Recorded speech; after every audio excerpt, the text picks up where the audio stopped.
Hello, it's Robert here, fact-checking the stories that scare you.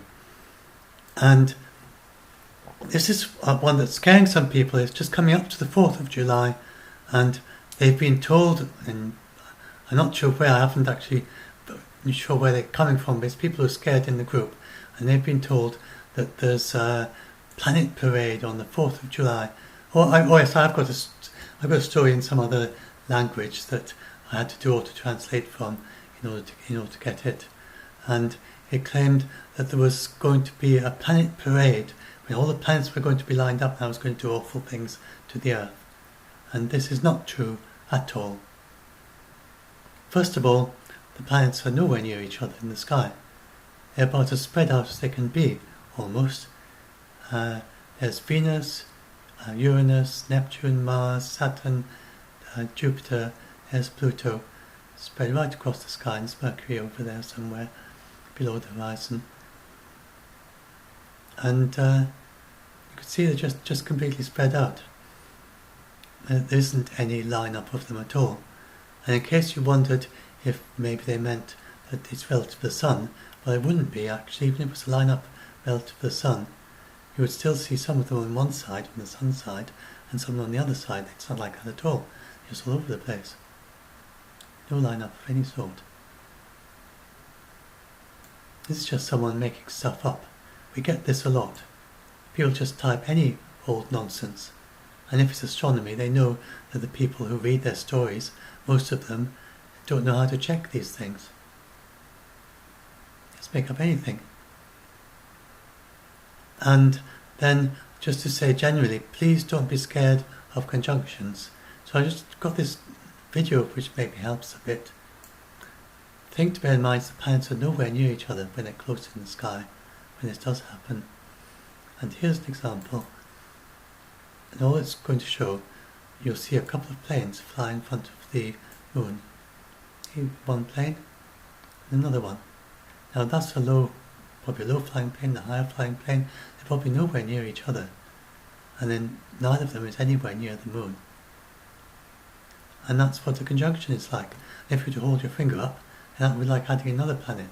So if you just watch, you imagine that you were there and you watched that happening, and you held your finger in front of the planes, and that would be like another planet. So that's all an alignment is.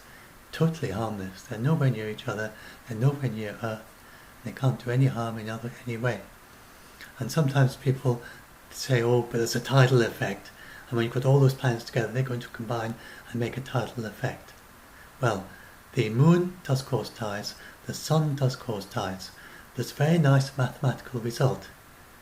If you've got a spherical body in the sky, and you look at the amount of the tides it causes, then it depends just on the density of it and how big it is in the sky. And it drops off very quickly as it gets smaller in the sky. You've got two objects with the same density and the same size in the sky, even one is 1,000,000 times the other and 1,000,000 times further away, it's still going to have the same tidal effects.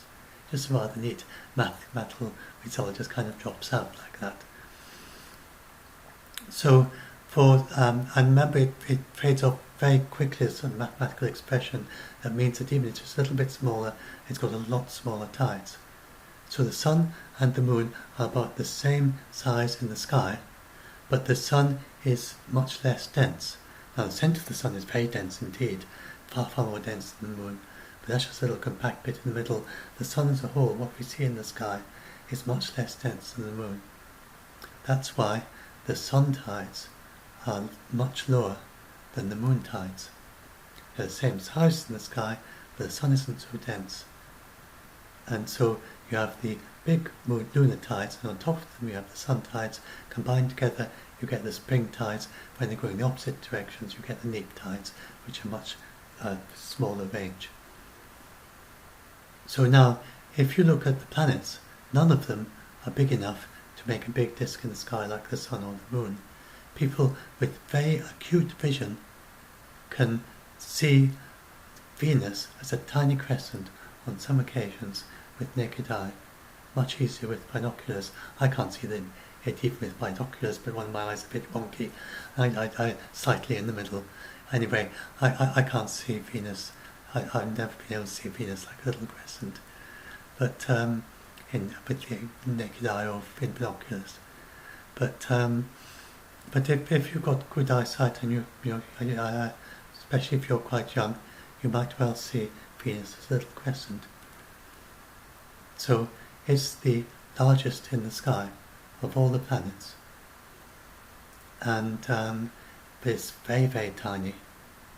And for every 10 meters of the lunar tides, we get about half a millimeter of tide from Venus. So it doesn't really matter where Venus is in the sky. It's not going to add anything noticeable to the tides. And that's the only way they can affect us. Then if you look at all the others combined together, I think it's 1/5 of a millimeter for everything else combined together. Jupiter, Saturn, Neptune, Uranus, Mars, Mercury, add them all in, apart from Venus. Because Mars gets almost as close as Venus, but it's much smaller. Remember that it goes down very quickly as to how small it is in the sky. And it is a bit further away than Venus when it's closest. So there's nothing here that can influence us in any way whatsoever. So you can completely, there's never anything to be scared about planetary conjunctions. Just forget it. If someone says a planetary conjunction is scary and they waffle away about gravity and alignments and stuff like that, then they don't know what they're talking about. They haven't even got to kindergarten level in understanding of gravity. I'm sort of exaggerating, but metaphorically kindergarten level. Young kids, you can easily explain this to what I just explained to a young teen and probably to a preteen as well, what I just explained. They could get some idea of what I just said. So anyone who says that conjunctions are harmless hasn't had that level of very rudimentary teaching in astronomy. So anyway, hope this helps you. I'll upload this video to help you. A shout out for my channel, to link to my videos, share, like, etc. And but do be aware of our Facebook group, Doomsday Debunked, which have lots of fact checkers, can help you things like this. And it's great if you are good at fact checking. And as well, if you can do the sort of thing I just did now, in not necessarily as a video, talking to people or whatever. And that's very useful for people who get terribly scared of these things and just don't know basic astronomy. Sometimes that's all it needs to be. Very simple questions sometimes. If you've got a background in astronomy, like you've been an amateur astronomer for a couple of years, you'll be able to answer lots of the questions. Anyway, so I'll stop there.